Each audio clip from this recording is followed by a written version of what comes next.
Hello, and welcome to the Idiot Book Nook. I'm Blazewing, and my pronouns are she, her, and they, them. I am the Reading Dragon, and my pronouns are she, her, that lizard. I No, it's love just it! she, her. I'm Lady Punnet. My pronouns are primarily she, her, although I do not care. Mainly go by she, her, sometimes they, them, if I feel like a blob. Cool. To be fair, I feel like a blob most days. Next, we here at the Idiot Book Nook would like you to know that we do not support the actions, views, or opinions of J.K. Rowling. We are simply Harry Potter fans who grew up with the books during important times in our life. For us, Hogwarts is and will continue to be home. We do not condone the racist, transphobic, and anti-Semitic imagery that is depicted within the pages of these books. Anything else I need to add to that? 9. Nothing that I can think of. Cool. So, with that We were done... on chapter 4, I believe. Yes, I do believe we were on chapter 4. Let's have a quick... you know what? Let's do away with the recap, because podcast-wise, it's not gonna... excuse me, gas. Not gonna matter. Yeah, especially since on like the actual podcast sites, separate from Twitch, it's basically gonna go straight into the next chapter, kind of. By the way, you guys will notice that we have... Oh, wait, I didn't add that link in. Give me one sec. We have a thing for you guys, because I've been busy. Yup. That's always dangerous. It is, but give me 1 second, because there's a thing here that needs to be shown. This is what happens when we are left unattended. Yeah, you're not wrong. For those of you that have been regulars around here, you will know that I've been a content creator for quite a while. And you'll also know that, as a Harry Potter fan, I've been wanting to do a Harry Potter podcast for quite some time. Well, since we're doing this, I went all out. We now have our very own website. It's not perfect yet. I'm still working through it. But you'll be able to find all of our podcast episodes once they're listed. You'll be able to find our fan fiction and our community resources. And anything else we decide to put up. Our support links aren't there, but we also have bios, which also link to all of our different projects. Yeah. On the net. Sorry, I kind of froze there. I don't know why that happened. Anyways, we have a website up and running, and I will be adding that to our links that we put out. But I guess it's time for us... wait. For those of you that are listening to the podcast episode, sorry, my brain's not working at the moment. Did you take your meds? Yes, my meds are going to be kicking in here shortly, and my brain's just kind of working around them, so I'm a little confuzzled at the moment. idiotbooknook.wordpress.com is where you can find our website. And you can have it all laid out there. If you're looking for just the podcast, you can find us on anchor.fm/idiot-book-nook. That being said, without further ado, let us get on with Chapter 4, where I believe we have a stranger at the door. Yes. Stranger danger! Stranger danger! Harry Potter and the Sorcerer's or Philosopher's Stone. Chapter 4... Let me start over. Harry Potter and the Philosopher's/Sorcerer's Stone. Narrated by The Reading Dragon, Blazewing 2010, and Lady Punnet. Chapter 4. The Keeper of the Keys. Boom! They knocked again. Dudley jerked awake. "Where's the cannon?" he said stupidly. There was a crash behind them, and Uncle Vernon came skidding into the room. He was holding a rifle in his hands.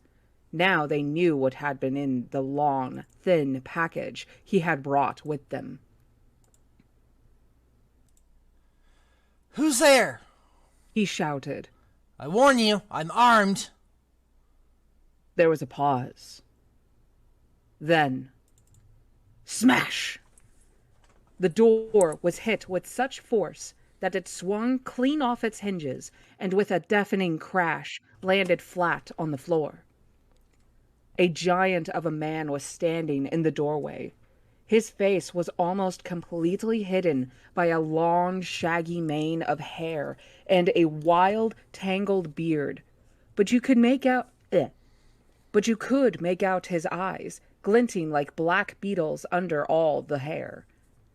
The giant squeezed his way into the hut, stooping so that his head just brushed the ceiling. He bent down, picked up the door, and fitted it easily back into its frame. The noise of the storm outside dropped a little. He turned to look at them all. Couldn't make a cup of tea, could you? It's not been an easy journey." He strode over to the sofa where Dudley sat frozen with fear. Budge up, you great lump," said the stranger. Dudley squeaked and ran to hide behind his mother, who was crouching, terrified, behind Uncle Vernon. "And here's Harry," said the giant. Harry looked up into the fierce, wild, shadowy face and saw that the beetle eyes were crinkled in a smile. "Last time I saw you, you was only a baby," said the giant. "You look a lot like your dad, but you've got your mom's eyes." Uncle Vernon made a funny, rasping noise.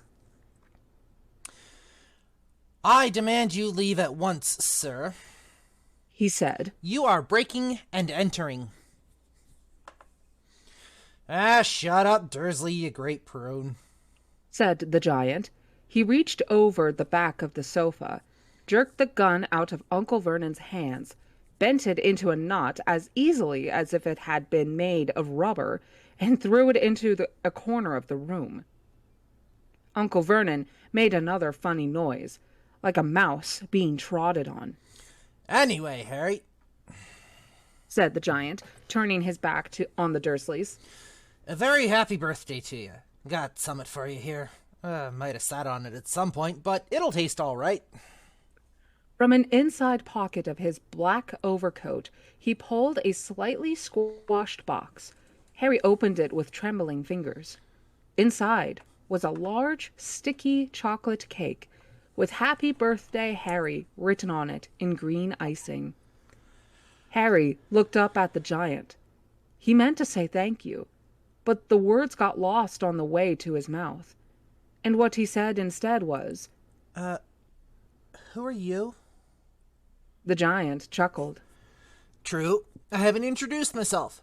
Rubius Hagrid, keeper of keys and grounds at Hogwarts." He held out an enormous hand and shook Harry's whole arm. "What about that tea then, eh?" he said, rubbing his hands together. "I'd not say no to something stronger if you've got it, mind." His eyes fell on the empty grate with the shriveled chip bags in it, and he snorted. He bent down over the fireplace. They couldn't see what he was doing, but when he drew back a second later, there was a roaring fire there. It filled the whole damp hut with flickering light, and Harry felt the warmth wash over him as though he'd sunk into a hot bath. The giant sat back down on the sofa, which sagged under his weight, and began taking all sorts of things out of the pockets of his coat. A copper kettle, a squashy package of sausages, a poker, a teapot, several chipped mugs, and a bottle of some amber liquid that he took a swig from before starting to make tea. Soon the hut was full of the sound and smell of sizzling sausage. Nobody said a thing while the giant was working. But as he slid the first 6 fat, juicy, slightly burnt sausages from the poker, Dudley fidgeted a little. Uncle Vernon said sharply, "Don't touch anything he gives you, Dudley." The giant chuckled darkly. "Your great puddin' of a son don't need fattening anymore, Dursley, don't worry." He passed the sausages to Harry, who was so hungry he had never tasted anything so wonderful. But he still couldn't take his eyes off the giant. Finally, as nobody seemed about to explain anything, he said, "I'm sorry, but I still don't really know who you are." The giant took a gulp of tea and wiped his mouth with the back of his hand. Call me Hagrid. Everyone does. And like I told you, I'm the keeper of keys at Hogwarts. You'll know all about Hogwarts, of course. No, Said Harry.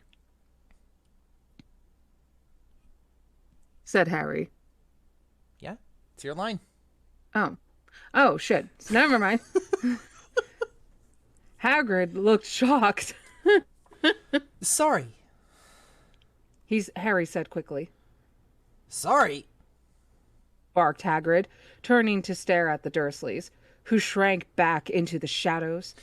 It's them that should be sorry. I knew you weren't getting your letters, but I never thought you wouldn't know about Hogwarts, for crying out loud.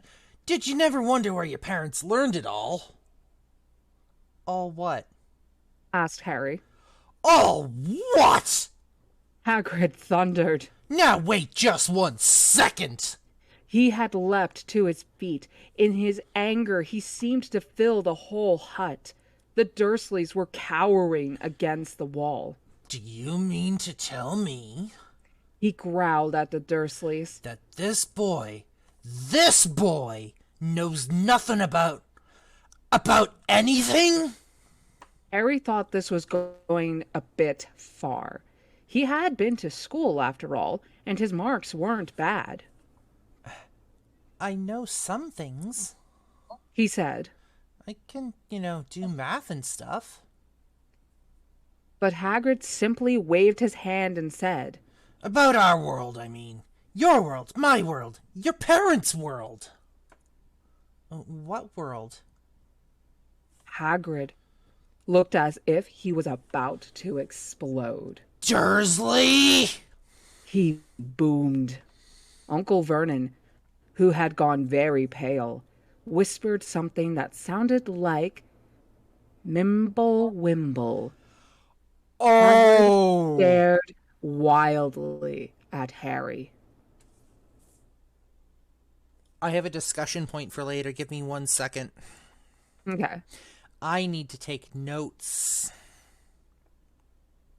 Well, when you're done taking your note, I believe it is your line next. It sure is. Give me 1 second.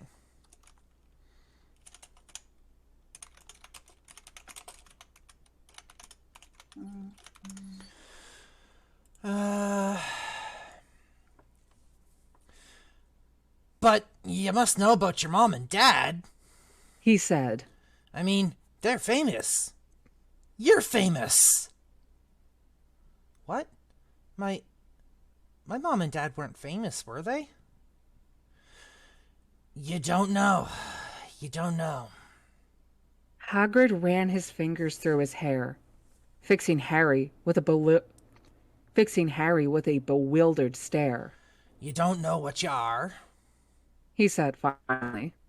Uncle Vernon suddenly found his voice. Stop! He commanded. Stop right there, sir. I forbid you to tell the boy anything. A braver man than Vernon Dursley would have quailed under the furious look Hagrid now gave him. When Hagrid spoke, his every syllable trembled with rage. You never told him. Never told him what was in the letter Dumbledore left for him. I was there. I saw Dumbledore leave it, Dursley, and you've kept it from him all these years? Kept what from me? Said Hagrid eagerly. Stop! I forbid you! Yelled Uncle Vernon in panic. Aunt Petunia gave a gasp of horror. Go boil your heads, both of you. Said Hagrid. Harry, you're a wizard. There was silence inside the hut. Only the sea and the whistling wind could be heard. A what? Gasped Harry. A wizard, of course, said Hagrid, sitting back down on the sofa, which groaned and sank even lower. And a thumping good un, I'd say, once you've been trained up a bit. With a mom and dad like yours, what else could you be? And I reckon it's about time you read your letter. Harry stretched out his hand. Okay, hold on. Harry stretched out his hand at last to take the yellowish envelope, addressed in emerald green to Mr. H. Potter, the floor, hut on the rock, the sea. He pulled out the letter and read, Hogwarts School of Witchcraft and Wizardry, Headmaster Albus Dumbledore, Order of Merlin, First Class, Grand Sorcerer, Chief Warlock, Supreme Mugwump, International Confederacy of Wizards. Dear Mr. Potter, we are pleased to inform you that you have been accepted at Hogwarts School of Witchcraft and Wizardry. Please find enclosed a list of all necessary books and equipment. Term begins on September 1st. We await your owl by no later than July 31st. Yours sincerely, Minerva McGonagall, Deputy Headmistress. Questions exploded inside Harry's head like fireworks, and he couldn't decide which to ask first. After a few minutes, he stammered. What does it mean they await my owl? Galloping Gorgons, that reminds me, said Hagrid, clapping a hand to his forehead with enough force to knock over a cart horse. And from yet another pocket inside his overcoat, he pulled an owl, a real, live, rather ruffled-looking owl, a long quill, and a roll of parchment. With his tongue between his teeth, he scribbled a note that Harry could read upside down. Dear Professor Dumbledore, given Harry his letter, taking him to buy his things tomorrow. Weather's horrible. Hope you're well. Hagrid. Hagrid rolled up the note, gave it to the owl, which clamped it in its beak, went to the door, and threw the owl out into the storm. Then he came back and sat down as though this was a Let me do that sentence again. Yep, you're good. You're doing good. Then he came back and sat down as though this was as normal as talking on the telephone. Harry realized his mouth was open and closed it quickly. Where was I? Said Hagrid. But at that moment, Uncle Vernon, still ashen-faced, but looking very angry, moved into the firelight. He's not going, he said. Hagrid grunted. I'd like to see a great muggle like you stop him, he said. A what? Said Harry, interested. A muggle, said Hagrid. It's what we call non-magic folk, like them. And it's your bad luck you grew up in a family of the biggest muggles I ever laid eyes on. We swore when we took him in we'd put a stop to that rubbish, said Uncle Vernon. Swore we'd stamp it out of him. Wizard indeed. You knew, said Harry. You knew I'm a wizard? Knew? Shrieked Aunt Petunia suddenly. Knew? Of course we knew. How could we not be, my dratted sister being who she was? Oh, she got her letter just like that and disappeared off to that school and came home every vacation with her pockets full of frog spawn, turning teacups into rats. I was the only one who saw her for what she was, a freak. But my mother and father, oh no, it was Lily this and Lily that. They were proud of having a witch in the family. She stopped to draw a deep breath, and then went ranting on. It seemed she had been wanting to say all of this for years. Then she met that Potter at school, and they left and got married and had you, and of course I knew you'd be just the same, just as strange, and just as abnormal. And then If you please, she went and got herself blown up and we got landed with you. Harry had gone very white. As soon as he found his voice, he said, Blown up? You told me they died in a car crash. Car crash! Roared Hagrid, jumping up so angrily that the Dursleys scuttled back to their corner. How could a car crash kill Lily and James Potter? It's an outrage, a scandal. Harry Potter not knowing his own story, when every kid in our world knows his name. But why? What happened? Harry asked urgently. The anger faded from Hagrid's face. He looked suddenly anxious. I never expected this, he said in a low, worried voice. I had no idea when Dumbledore told me there might be trouble getting a hold of you, how much he didn't know. Ah, Harry, I don't know if I'm the right person to tell you, but someone's gotta. You can't go off to Hogwarts not knowing. He threw a dirty look at the Dursleys. Well, it's best you know as much as I can tell you. Mind, I can't tell you everything, and it's a great mystery, parts of it. He sat down, stared into the fire for a few seconds, and then said, It begins, I suppose, with a person called... It's incredible you don't know his name. Everyone in our world knows. Who? Well, I don't like saying the name if I can help it. No one does. Why not? Gulp and gargoyles, Harry. People are still scared. Blimey, this is difficult. You see, there was this wizard who went bad. About as bad as he could go. Worse. Worse than worse. His name was... Hagrid gulped, but no words came out. Could you write it down? Harry suggested. Nah, can't spell it. All right. Voldemort. Hagrid shuddered. Don't make me say it again. Anyway, this wizard, about 20 years ago now, started looking for followers. Got 'em, too. Some were afraid, some just wanted a bit of his power. 'Cause he was getting himself power all right. Dark days, Harry. Didn't know who to trust, didn't dare get friendly with strange wizards and witches. Terrible things happened. He was taken over. Of course, some stood up to him, and he killed them. Horribly. One of the only safe places left was Hogwarts. Reckon Dumbledore was the only one you know who was afraid of. Didn't dare try taking the school. Not just then, anyway.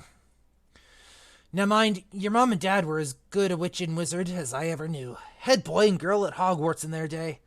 Suppose the mystery is why you-know-who never tried to get them on his side before. Probably knew they were too close to Dumbledore to get anything to do with the dark side. Or to want anything to do with the dark side. Maybe he thought he could persuade him. Maybe he just wanted him out of the way. All anyone knows is he turned up in the village where you was all living on Halloween 10 years ago. You was just a year old. He came to your house and... Hagrid suddenly pulled out a very dirty, spotted handkerchief and blew his nose with a sound like a foghorn. Sorry, he said. But it's sad. Knew your mom and dad. Nicer people you couldn't find. Anyway. You-know-who killed him.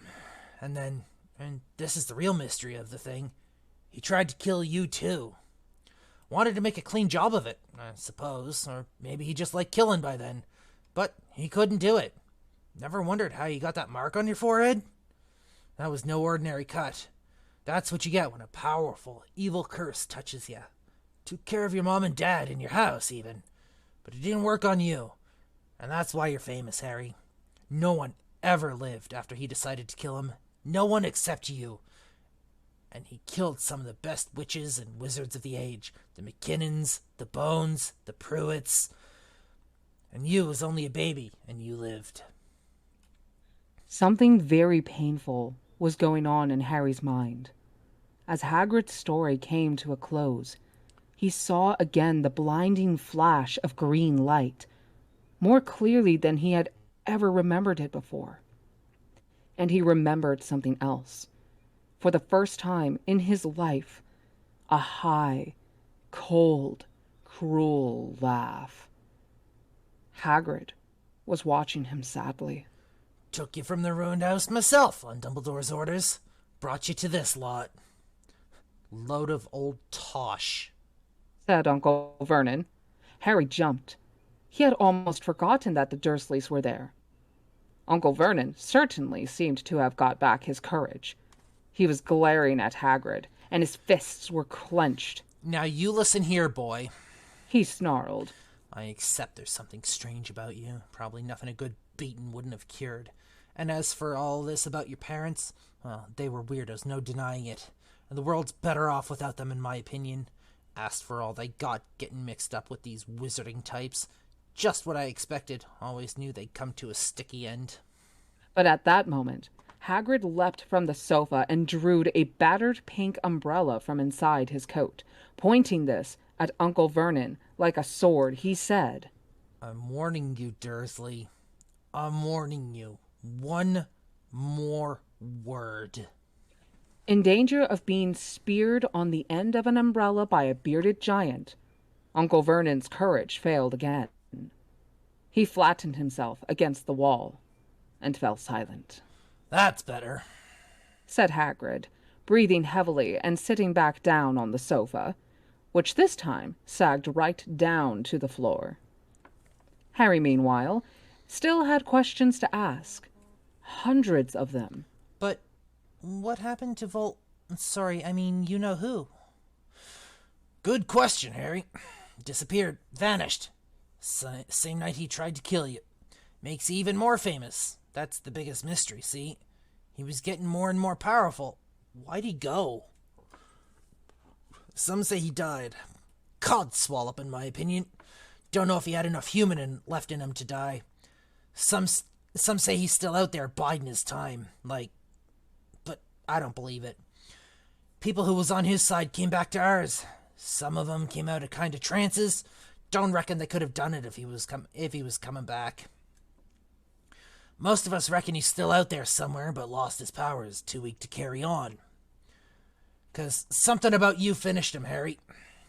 There was something going on that night he hadn't counted on. I don't know what it was. No one does, but something about you stumped him all right. Hagrid looked at Harry with warmth and respect blazing in his eyes. But Harry, instead of feeling pleased and proud, felt quite sure there had been a horrible mistake. A wizard? A wizard? Him? How could he possibly be? He'd spent his life being clouted by Dudley and bullied by Aunt Petunia and Uncle Vernon. If he really was a wizard, why hadn't they been turned into warty toads every time they tried to lock him in his cupboard? If he'd once defeated the greatest sorcerer in the world, how come Dudley had always been able to kick him around like a football? Hagrid, he said quietly. I think you must have made a mistake. I don't think I can be a wizard. To his surprise, Hagrid chuckled. Not a wizard, eh? Never made things happen when you was scared or angry? Harry looked into the fire. Now he came to think about it. Every odd thing that had ever made his aunt and uncle furious with him had happened when he, Harry, had been upset or angry. Chased by Dudley's gang, he had somehow found himself out of their reach. Dreading going to school with that ridiculous haircut, he'd managed to make it grow back. And the very last time Dudley had hit him, he had got his revenge, without even realizing he was doing it. Wait, let me read that last part again. And the very last time Dudley had hit him, hadn't he got his revenge, without even realizing he was doing it? Hadn't he set a boa constrictor on him? Harry looked back at Hagrid, smiling. He saw that Hagrid was positively beaming at him. See? Said Hagrid. Harry Potter, not a wizard. You wait. You'll be right famous at Hogwarts. But Uncle Vernon wasn't going to give in without a fight. Haven't I told you he's not going? He hissed. He's going to Stonewall. He's going to Stonewall High, and he'll be grateful for it. I've read those letters, and he needs all sorts of rubbish, spellbooks and wands, and if he wants to go, a great muggle like you won't stop him. Growled Hagrid. Stop Lily and James Potter's son from going to Hogwarts? You're mad. His name's been down ever since he was born. He's off to the finest school of witchcraft and wizardry in the world. 7 years there, and he won't know himself. He'll be with youngsters of his own sort, for a change, and he'll be under the greatest headmaster Hogwarts has ever had.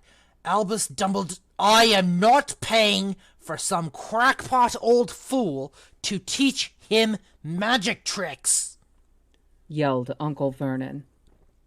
But he had finally gone too far. Hagrid seized his umbrella and whirled it over his head.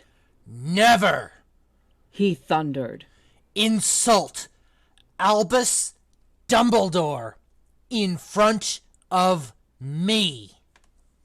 He brought the umbrella swishing down through the air to point at Dudley. There was a flash of violet light, a sound like a firecracker, a sharp squeal, and the next second, Dudley was dancing on the spot with his hands clasped over his flat... Dudley was dancing on the spot with his hands clasped over his fat bottom, howling in pain. When he turned his back on them, Harry saw a curly pig's tail poking through a hole in his trousers. Uncle Vernon roared, pulling Aunt Petunia and Dudley into the other room. He cast one last terrified look at Hagrid and slammed the door behind them. Hagrid looked down at his umbrella and stroked his beard. Shouldn't have lost my temper, he said ruefully. But it didn't work anyway. Meant to turn him into a pig. But I suppose he was so much like a pig anyway, there wasn't much left to do. He cast a sideways look at Harry under his bushy eyebrows. Be grateful if you didn't mention that to anyone at Hogwarts, he said. I'm, not supposed to do magic, strictly speaking. I was allowed to do a bit to follow you and to get your letters to you and stuff. One of the reasons I was so keen to take the job. Why aren't you supposed to do magic? Asked Harry. Oh, well, I was at Hogwarts myself, but I, got expelled, to tell you the truth, in my 3rd year. They snapped my wand in half and everything, but Dumbledore let me stay on as gamekeeper. Great man, Dumbledore. Why were you expelled?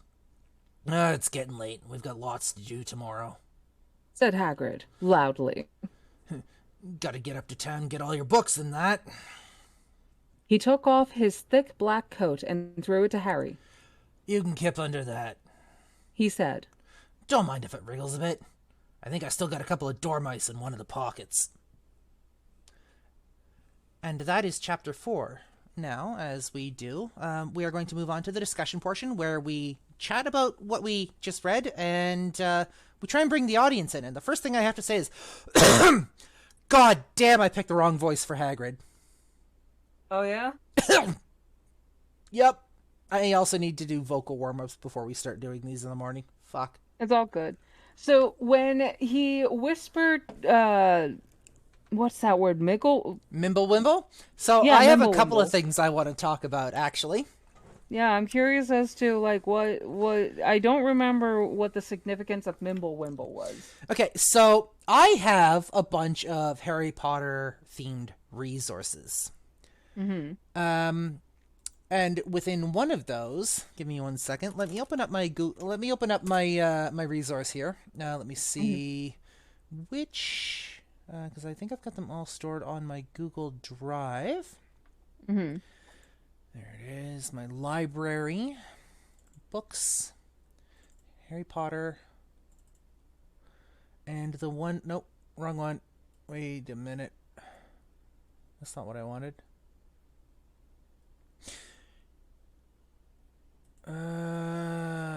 Bear with me for 1 second while I track it down because I've got too many. I've got too many Google Drives. Hello, Spider Geb.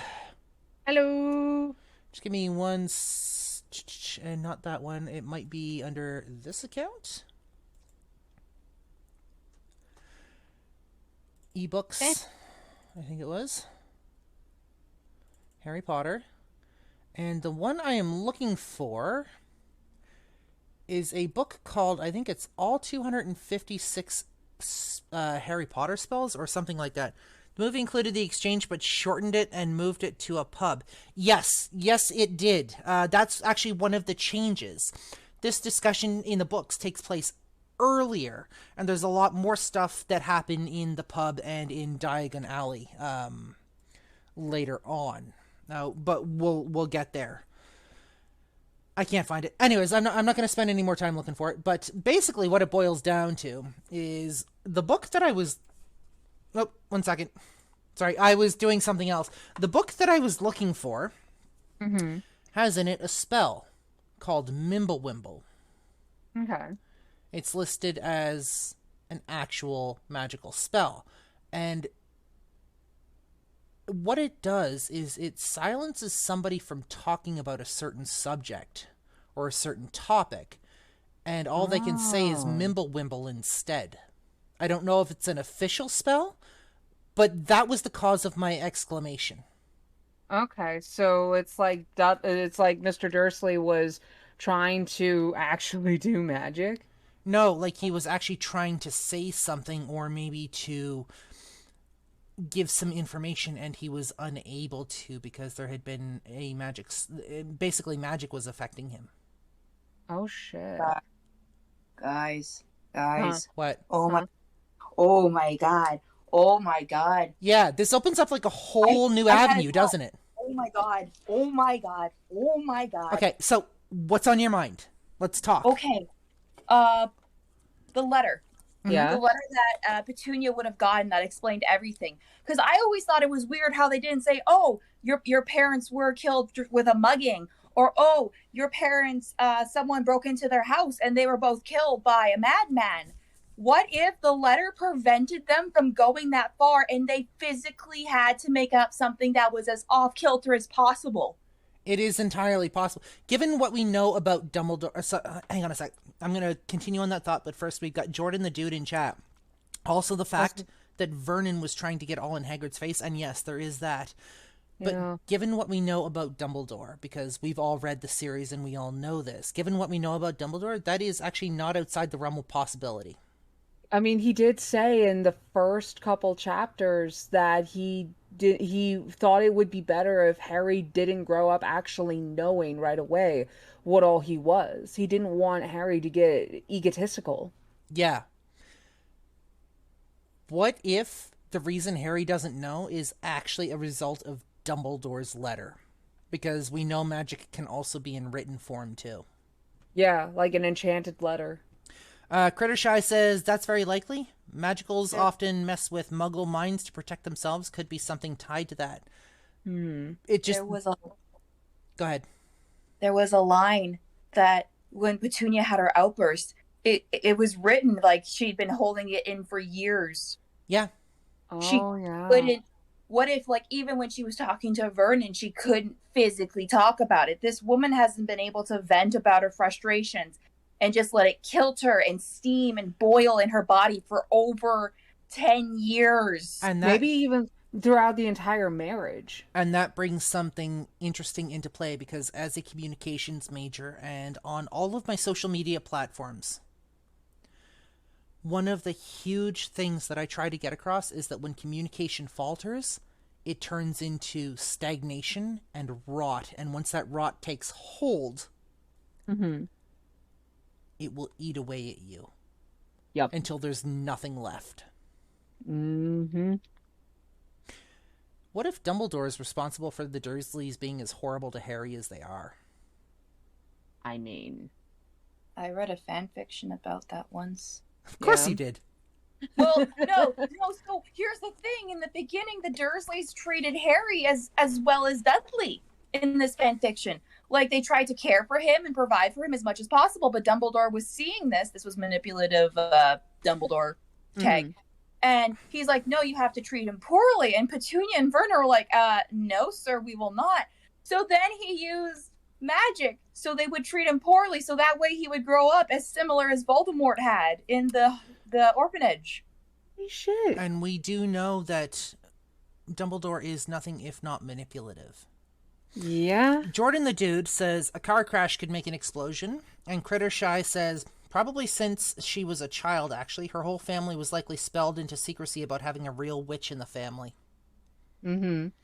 It is entirely possible. This brings up a whole new avenue of things to discuss. Oh, yeah. It makes me wonder what they say to, like, because that's a lot of magic used, especially on, like, Muggleborn. Like, Muggleborns are probably able to talk about it with their parents, but I wonder if the parents aren't able to physically talk about it outside of certain people. Probably. So, I'm going to jump ahead here a little bit. We haven't quite gotten to Book 2 yet, but there's some information in Book 2 that I kind of want to talk about because it ties back to this book. And I'm going to quickly outline what that is. I'm not going to go too far into detail, so when we get there, we can talk about it in whole. But in the Chamber of Secrets, we find out that Tom Riddle, aka Voldemort, is responsible for getting Hagrid expelled from Hogwarts. Yeah. Pisses me off. Absolutely, 100%. But I would like to postulate I'd like to theorize as to why. Oh, I think I know what theory you're going to be bringing up. Voldemort saw Hagrid as a threat. Mm-hmm. Because Hagrid is extremely adept at magic and he is extremely powerful. And the reason is, in the Sorceror... Go ahead. I'd like to add, because Hagrid is half giant, he has natural magic resistance. Yes. He is extremely powerful, and he is extremely good at what he does, and he is resistant to magic. In the Sorcerer's Stone, we find out that his wand, the remnants of his broken wand are in his umbrella, that pink umbrella that he pulled out. Mm-hmm. He was allowed to do magic to get Harry his letter. Mm-hmm. And I just want you to remember that a lot of people don't learn like silent magic until 5th year or above. He was tossed out of Hogwarts in 3rd year. Not only did he manage to do silent magic, but he managed to do it with a broken wand. Mm-hmm. Which, as we see in Book 2, when Ron's wand breaks, is extremely difficult. The fact that he managed to pull both of them off is a testament to just how powerful Hagrid is. Oh, yeah. So, another point. So, going back to manipulative Dumbledore, Dumbledore knew from a young age there was something wasn't right with Tom Riddle. Yes. But then Tom Riddle comes out of nowhere and says, oh yes, this 3rd year student, he's responsible for all the deaths. He could have, to my knowledge, because he was headmaster at that point, he could have been like, oh no, we have to do a full investigation. Yep. No, he took his word for it. Yep. Yeah. Because he probably also saw Hagrid as a valuable piece. He robbed Hagrid of a proper education. Yeah, I'm pretty sure that's why he kept Hagrid on, because he felt bad about that, or because he felt responsible for that, which, I mean, let's face it, he completely and 100% was. So we've got some stuff in the chat here. Crittershy says, this is outside of the main series, but I believe in the Americas, pre-Moldy Voldy, which I fucking love, by the way, Muggleborns were removed from their Muggle families, but don't quote me. Also says, I think Hagrid also saw that Tom was a shady person, and yes, because Hagrid has the ability to see things in people that most people miss. I believe they're referring to the Americans, the Makusa, because the whole, like, magic people and non-magical people weren't able to, like... that whole segregation. Which comes up in Fantastic Beasts, the movie. And Jordan the Dude says, Hagrid is a boss, and I would absolutely 100% agree. Hagrid is not somebody that you want to be on the wrong side of. Nope. Whether it be by fist or wand. Is that a giant trait? Sorry, Jordan, you're going to have to explain. Is what a giant trait? I think he's talking about the ability to see things about people that other people miss. I don't want to say that's a giant trait. That's more the type of person that Hagrid is and the type of person that Hagrid has become because basically the hand that he's been dealt in life. Hagrid is an excellent example of a high wisdom, low intelligence character. Yep. You're not wrong about that. I would 100% agree. Mm-hmm. Because think about it. He's always free to give information. He's very wise, but then he goes back and says, I shouldn't have said that. Yep. Yep. Jordan the Dude says perception check passed. Yes. Hagrid rolls a nat 20 on his perception checks every time. Mm-hmm. And insight checks. And well, not always. Not always insight checks, you're right. But yeah. We love you, Rubius Hagrid, which, by the way, Harry should have named one of his kids Ruby. Right? Yeah, we're going to get to that in book 7 if we get there. Also, freaking, he didn't give, like, any of his kids, like, the name after, like, McGonagall either. McGonagall basically was surrogate man. Hagrid becomes the over-explanation guy? Yes. He also becomes the exposition guy, which is absolutely hilarious, and I love him, and oh my god. Yep. That being said, it is unfortunate that Coltrane, the actor who played Hagrid in the movies, has come out in defense of Rowling, if I remember correctly. Yeah. We will not fault him. We will fault the actor, but not the character he portrayed. Correct. Yep. Crittershy says, I do wonder how much magical resistance Hagrid naturally has, and if that factors into A, Dumbledore keeping him around, and B, Tom being wary of him. Well, giants as a whole had like a lot of natural resistance, which is why wizards typically didn't like interact with them much, because they're big and they can stomp on you. Yep. It also shows Hagrid's character because in the first and second Wizarding Wars, the giants sided with Voldemort. Oh, yeah. Hagrid didn't. Yeah, isn't there like something about Hagrid being kind of an outcast from the giants? I'm pretty sure, and I'm pretty sure it has something to do with the fact that he is half giant. Yeah. So. I feel so sorry for, like, because he's half giant. That means one of his parents slept with a giant, and I don't know which is worse. Yeah, I think he explained that his mom was giant and his dad. He explains later in the series that his dad was human wizard, but his mother was giant. Yeah, I think that's book 4 when he's talking to the headmistress from the French school. Yes. Yeah. Which, by the way, she was using him in the first little bit, and that makes me very upset. Yeah, we'll get to that in book 4.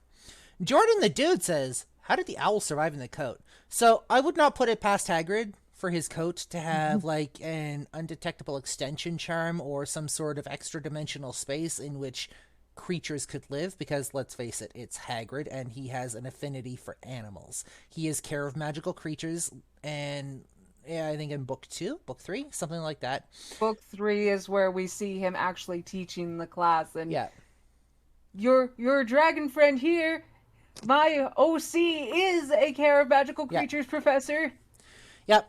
But Hagrid, let's not beat around the bush. Hagrid has an affinity for animals. It doesn't matter what type. He has more of an affinity for the what we would consider the dangerous types, but that doesn't mean he doesn't care for all animals. I think he actually likes animals more than he likes people. Yeah, like Newt Scamander. Would he be, in Dungeons and Dragons, would he be a druid or a ranger?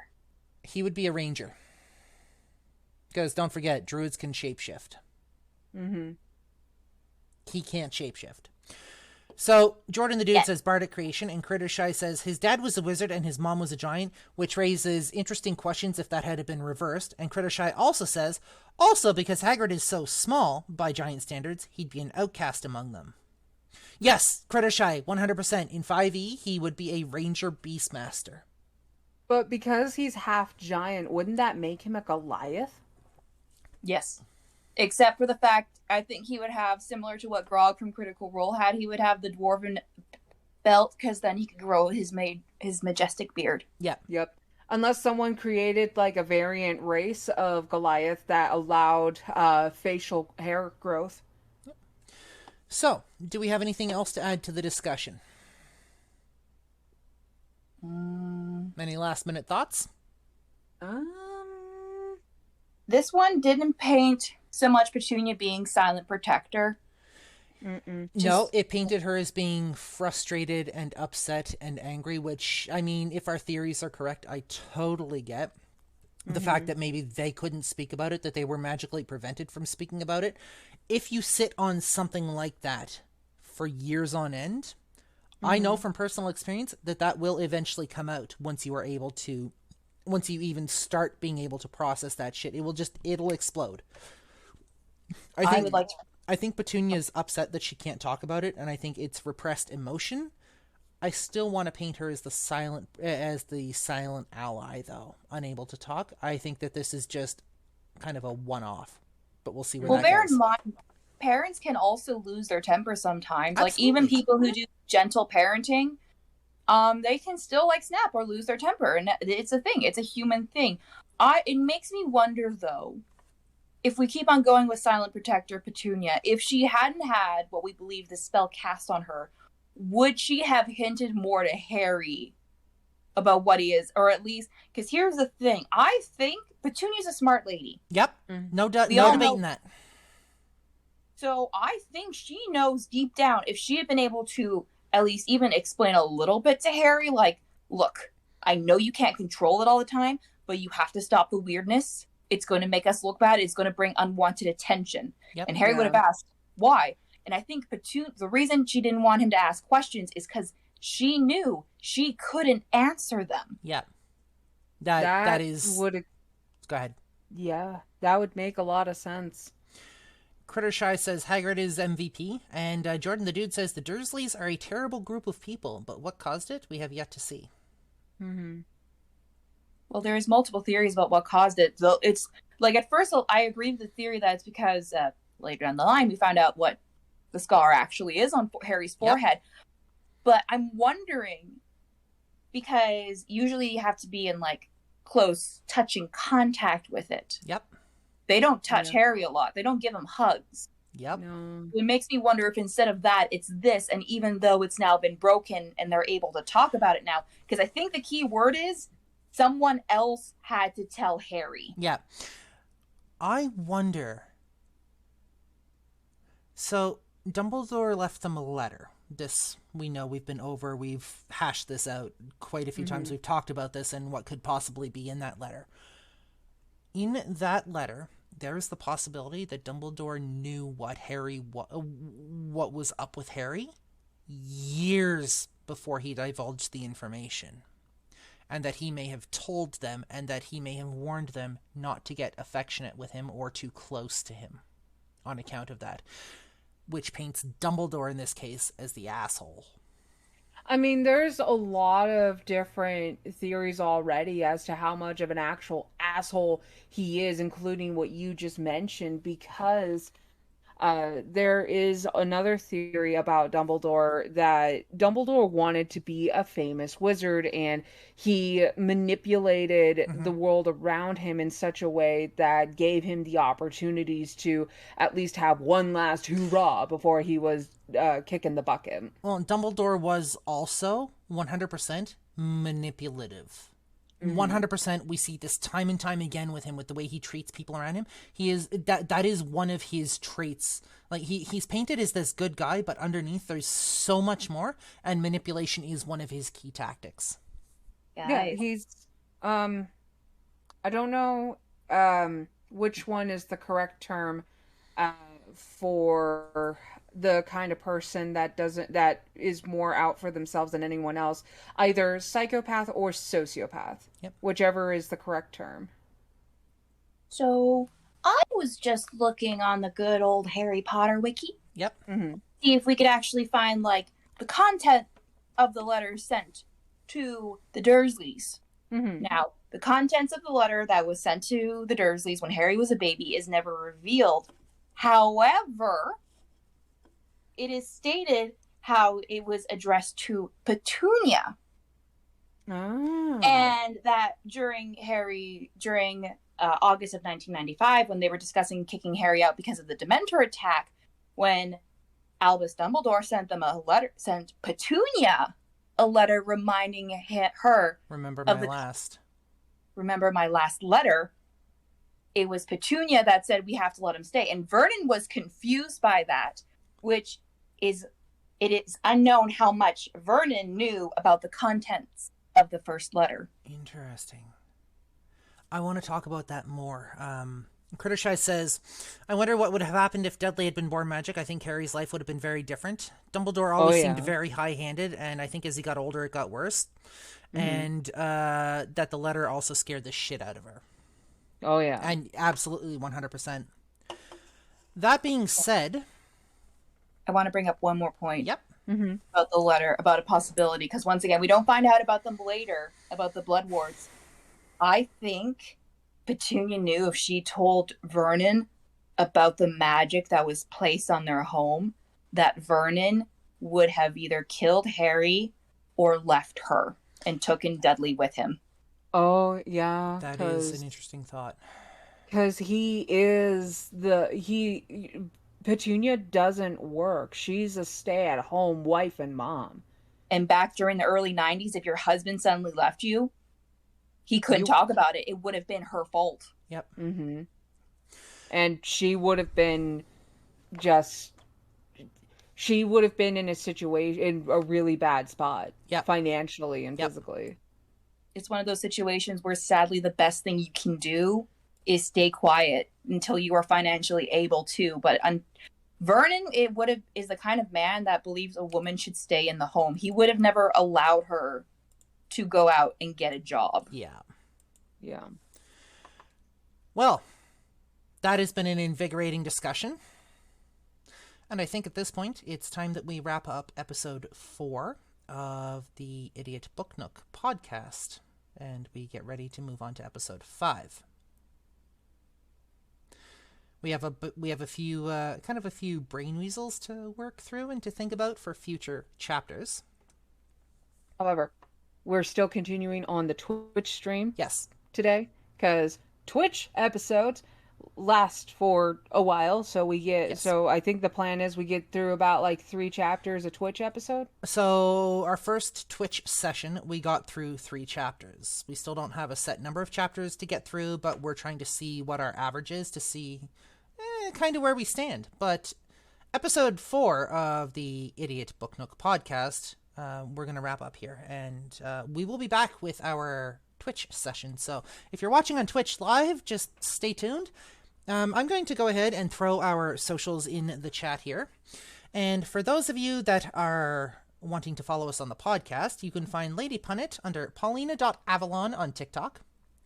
You can find myself under linktree/Blazewing2010. That's linktr.ee/Blazewing2010. You can find The Reading Dragon on Linktree at linktr.ee/TheReadingDragon. You can find the Idiot Book Nook podcast at anchor.fm/idiot-book-nook. And you can find our website at idiotbooknook.wordpress.com if you would like to check out our website. For the Idiot Book Nook, I'm Blazewing. And I'm the Reading Dragon. And I'm Lady Punnet. And we'll see our Twitch stream in a moment, and we'll see our podcast listeners next episode.